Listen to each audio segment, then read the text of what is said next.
Hello and welcome to the Academy. The show sets out to inspire you and bring out the business in you. Today on the show with me is Demola Asubiaro. It's great to have you on the show today, Demola. Thank you very much, Tayo. All right, now could you please tell us what exactly is Beazy Shoes all about? Okay, Beazy Shoes is an indigenous footwear manufacturing outfit that's set out for like 3 years now. We produce and make sales in the country. We essentially do 90% online sales, and we produce right here and make the sales within and outside the country. Okay. All right, Demola, could you, I'm curious to know what exactly inspired you to start up Beazy Shoes? What was the push? Well, for me, it's, I started out my career with MTN. Okay. I left MTN for an audit firm. Essentially, I left MTN because I wasn't feeling the vibes, business vibes that I've always had in me. Okay. So what happened was, while I was at the audit firm, a friend came around to ask for a business plan. Okay. And then it now happened that the business plan he wanted was on shoemaking. Because he had a younger brother who produces shoes, and then he sells them one, two. I used to buy from him, you get? I buy a couple of pairs from him, and I was like, see, this thing you're doing one, I think there's a level you can move it. So we decided to do a business plan. Okay, I did a business plan, and I looked at the figures, and I was like, wow. I looked at the costs, the expenses, the returns, and I said, yes, I think I better just look into this business. So we started out together, and I did the business development and strategizing. He did sales and marketing, and we gradually grew from there. Okay. But I'm very sure viewers would also like to know, was there any challenge with family saying, okay, no? I mean, you came out from MTN, you were in the business industry, but you were being an employee to somebody else. But was there any challenge from family and friends saying, how could you just say you want to come out from MTN and be on your own and start making shoes? Yeah, there was a bit of a challenge in that, it's like news to my people. Shoemaking, nobody really knows where it can take you, as far as my family was concerned. They were very sure getting a career, working with a good firm will get you places. But shoemaking, where do you want to start from? Exactly. What exactly do you want to do? How do you want to produce? Where do you want to get materials? And all of that. So people were like, are you really sure you want to do this? Are you sure you just don't want to stop all your education and your career here? But as time grew on, as time went on, they got to understand that I really wanted to do this. And then they gave me the chance. And then they were impressed when we produced the first set, and they were like, are you sure you guys made this here? I was like, what do you think? So we started out that way, and so many people were impressed because of the quality, the durability, and the look of those tops. I really find it very interesting that they actually made in Nigeria. I think the first time you told me that, I was thinking, okay, I thought maybe you would design it and then send it out of the country, maybe to China or something to develop. But what exactly does it entail, making a shoe, actually? Now, assume the shoe I want to make is, let's have that. Okay. Assume this is the shoe I want to make. Okay. The first thing I do is to ascertain what size of shoe I want to make. And assume the size of shoe I want to make is, say, 42. I need to go and get a mold that is size 42. Now, assume I have a size 42 mold. Okay, this is a mold? Yeah, this is a mold. You have them in different sizes, you understand? And for each size, you need to get the template. I'll come back to that for each size so that you don't use a size 44 patterns for a size 42 shoe. So what you do is, okay, now I have size 42. The next thing is I need to design it. I'm saying this shoe for the first time. Let's assume that is the way it is. And then I want to make this shoe. So what I do first is to design. And for me to be able to design the shoe, I need something like a template, which we'll call a pattern. Now, how do I get my pattern? Now, the patterns are the templates used to mark out each of the shape of the leather that I'll be using to make the overall shoe. Now, you would see that in this shoe, we have basically 3 pieces. This is 1, 2, 3. Yeah, there are different materials. This is leather and this is suede. Now, you need to get leather material down and then get suede down. Now, the next thing is you need to create the pattern to be able to draw out these on the leather or on the suede that you want to use. So how do you create the pattern? In creating the pattern, we have quite a number of ways. But the way I'll be talking about now is taping the last. Now, what do we mean by taping the last? What you do is to get a paper tape and then cover the last. Systematically.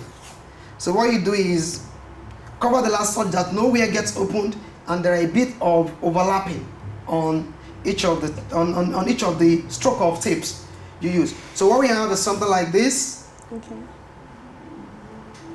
So now the last has been taped. Okay, so you keep doing it over and over. Over and over years until you cover it all round. There is an horizontal or a vertical tape here and at the back, because some of our designs you will need to cut from the middle. But this is what we are doing now. Doing it exactly. So. Okay, so the next thing, this requires a bit of drawing ability, but not that necessary. What you're just doing is, okay, you have the mold. This is the shape you want to use. You just want to sketch out what this looks like on the mold. So how do you sketch it out? Okay, you know this is starting from here. And what you have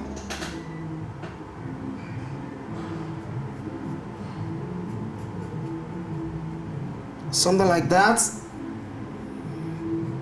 But this doesn't entail requiring know how to draw, as in, do you have to know how Sincerely, to I don't know how to draw. Okay. I don't know how to draw one bit.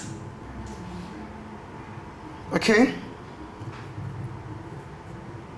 So essentially, we've drawn the one in front, the space for the foot, and then the back cover. The next thing is for you to cut out these patterns. Now, let me start my cutting from here. Let me remove these parts.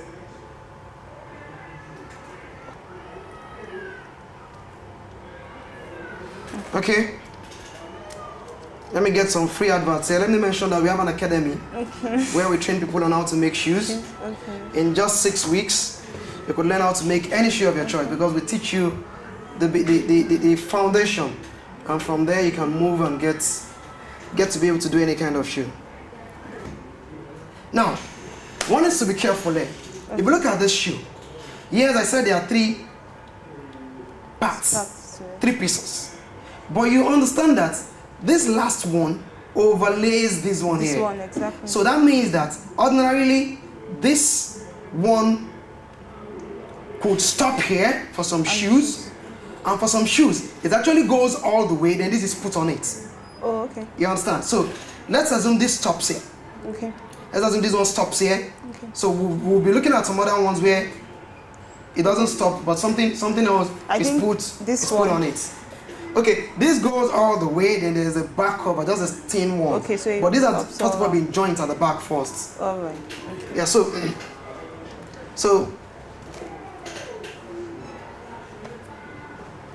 okay, so I've done that. The next thing you do is to cut the rest of the shapes. Okay, so now we have the pattern for the shoe. For this part of the shoe. Now, but looking at this pattern, you'll find out that this side appears wider than this side. That is because the shoe has an inner and an outer part. So the inner part is a bit smaller and the outer part is bigger. So what we do now is to place these on maybe a cardboard, a leather board, or anything to just get the shape out. Now, once we get this out, what we call it is our net pattern. All right.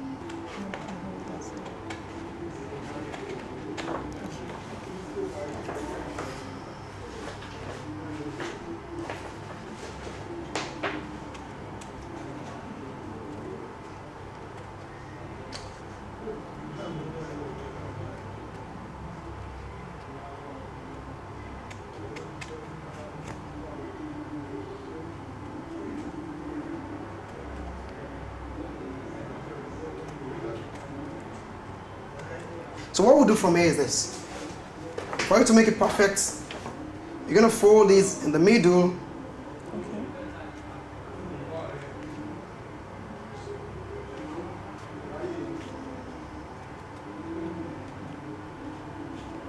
Fold this in the middle. And then remember that this is two folds. We want to draw this out. I want to make sure it comes out with the two flaps. So what we're going to do is you fold this,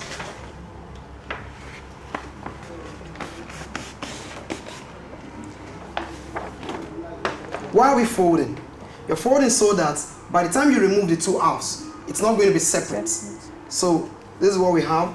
You're going to draw this just the way it is. You're going to draw it out just the way it is. Okay, this is what we have. And then cut it out. Cut it out.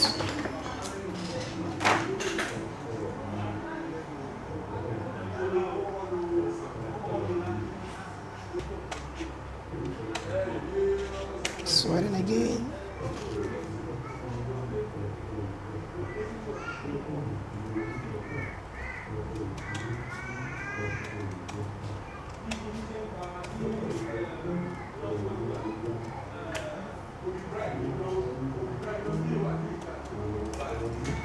Okay, so this is what we have. After cutting out the pattern, just like this, you see the way this is easier. So what we'll do is that you still have to cut out another pattern, leaving space this way for us to, we call it last turn allowance, for you to have some leather under the last, so that it holds it together. Let me show you what I mean. Here's what I mean. So this amount of leather, you need to leave it out when you are drawing out the eventual pattern.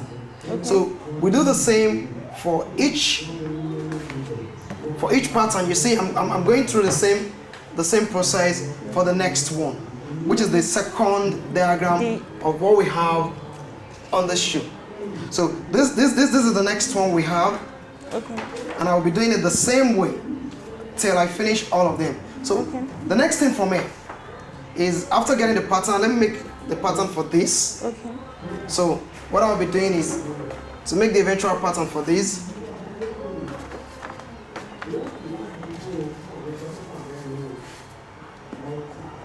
So you're cutting these out and leaving some space. You have to try you have to try as much as possible to make sure the space is uniform. So let me just, ordinarily you're supposed to rule it out and measure certain distance, just to ensure it's not too small. So let's just draw it out. Okay, so we'll be working with that.